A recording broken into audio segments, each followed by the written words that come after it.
અલ્પાના રસોડામાં તમારું સ્વાગત છે। આજે આપણે બનાવવાના છે પતરવેલિયા, જે બીડા વાળવાની ઝંઝટ નહીં રહે કે લોટ ચોપડવાની ઝંઝટ નહીં રહે અને આપણે એકદમ પરફેક્ટ માપ સાથે બનાવશું। તો ચાલો રેસીપી જોઈએ।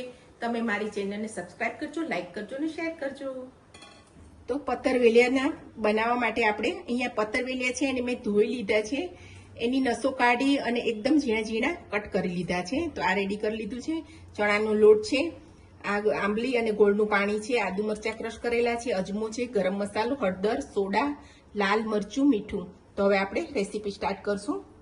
તો આની અંદર આપણે જેટલા પાન લીધા હોય એ પ્રમાણે આપણે લોટ નાખીશું। તો આ મેં 10 મીડિયમ સાઈઝના પાન હતા, એને મેં ઝીણા ઝીણા કટ કરી લીધા છે એની નસો કાઢીને। તો એ પ્રમાણે આપણે એક પાનનો 1 ચમચી લોટ લેવાનો છે। તો એ રીતે આપણે જો તમે ચોપડીને કરશો તો પણ આ લોટ એકદમ પરફેક્ટ માપ થશે। તો આપણે 10 ચમચી લઈ લઈશું અહીંયા લોટ। જો તમારે વધારે લોટ ભાવતો હોય તો થોડોક લોટ તમે 1-8 ચમચી વધારે પણ નાખી શકો છો। હવે આની અંદર આપણે પહેલા મસાલા કરી દેશું।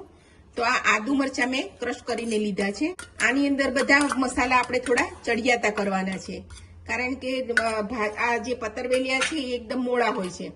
તો આપણે ચડિયાતા મસાલા હશે તો જ એનો ટેસ્ટ આવશે। તો આ નાની 1 ચમચી એવો અજમો નાખું છું। આ થોડો ગરમ મસાલો છે જેનાથી ફ્લેવર સારી આવે। આ 2 પિંચ જેવી હળદર નાખીએ છીએ। ચણાનો લોટ છે એટલે આપણે હળદર વધારે નહીં નાખીએ। થોડુંક લાલ મરચું, 1 ચમચી લાલ મરચું નાખું છું। મીઠું 2 ચમચી નાખી દઈશું। અને આ ગોળ અને આંબલીનો પલ્પ મેં કરી લીધો છે। આમાં ગળપણ અને ખટાશ આપણે ચડિયાતા સારા લાગે છે। આની અંદર જો તમારે લીંબુનો રસ અને ખાંડ ઉમેરવી હોય તો પણ તમે ઉમેરી શકો છો। તો આ બધું મિશ્રણ આપણે સરસ રીતે હલાવી લેશું। તો આપણું બધું મિશ્રણ આપણે મિક્સ કરી લેવાનું છે। લોટના ગાંઠા ના રહે, કણીઓ બધી ભાંગી જાય એ રીતે આપણે બધું પહેલા મિક્સ કરી લેશું। ત્યાર પછી એમાં થોડું પાણી ઉમેરીશું। તો બહુ પતલું નથી કરવાનું, મીડિયમ થીક રાખવાનું છે। તો આ રીતનું આપણું બેટર તૈયાર કરવાનું છે આપણે, કે જે બહુ પતલું નહીં, આપણે ભજીયા ઉતારી શકીએ એવું બેટર બનાવવાનું છે। તો આપણું બેટર તૈયાર થઈ ગયું છે। આ સમય તમારે ટેસ્ટ કરી લેવાનો કે મેં મરચું છે, મારે લીલા મરચાં તીખા હતા, તો તમારે મોળો હોય તો મરચું તમે વધારે નાખી શકો છો।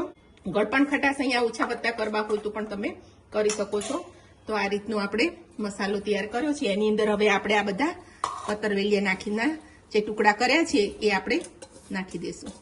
તો અહીંયા હાથેથી જ આપણે આ રીતે કરવાનું છે।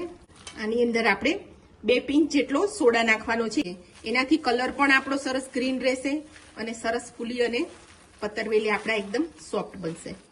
તો આપણું મિશ્રણ તૈયાર થઈ ગયું છે। તો આ થાળીમાં મેં તેલ લગાવી દીધું છે, એની અંદર જ આપણે આ પાત્રાનું જે મિશ્રણ કર્યું છે એ આમાં એડ કરી અને પાથરી દેવાનું છે। આ રીતે પાત્રા બનાવીએ તો ખૂબ જ ટેસ્ટી પણ થાય છે અને ઓલા બીડા વાળવાની ઝંઝટ નથી રહેતી। તો આપણે અહીંયા પાણી મૂકી દીધું છે અને સ્ટેન્ડ મૂકી અને એની ઉપર આપણે આ થાળીને મૂકી અને આપણે ઢાંકી દઈશું અને આને 20 મિનિટ સુધી આપણે બફાવા દેવાનું છે।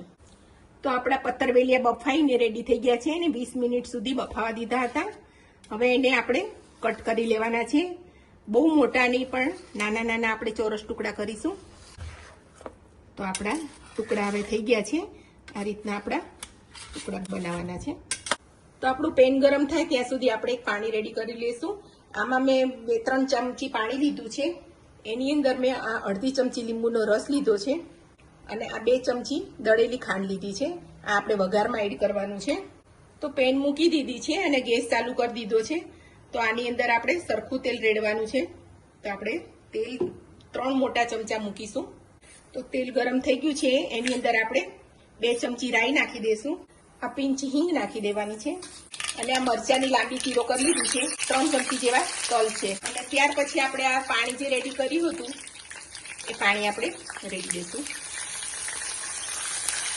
એની અંદર આ 1 ચમચી કાશ્મીરી મરચું નાખી દઈશું, આ ધાણા જીરું નાખી દઈશું અને હવે આપણે આ પતરવેલિયા ઉમેરી દેવાના છે। તો આપણા પતરવેલિયા તૈયાર થઈ ગયા છે। તો પરફેક્ટ માપ સાથે આપણે નવી સ્ટાઇલથી આપણા પતરવેલિયા તૈયાર છે। દેખાવમાં પણ સરસ લાગે છે, બનાવવામાં પણ ઓછી ઝંઝટ રહે છે અને ઝડપથી બની જાય છે। તો આ રેસીપી તમે જરૂરથી ટ્રાય કરજો। મારી ચેનલને સબસ્ક્રાઇબ કરજો, લાઈક કરજો અને શેર કરજો।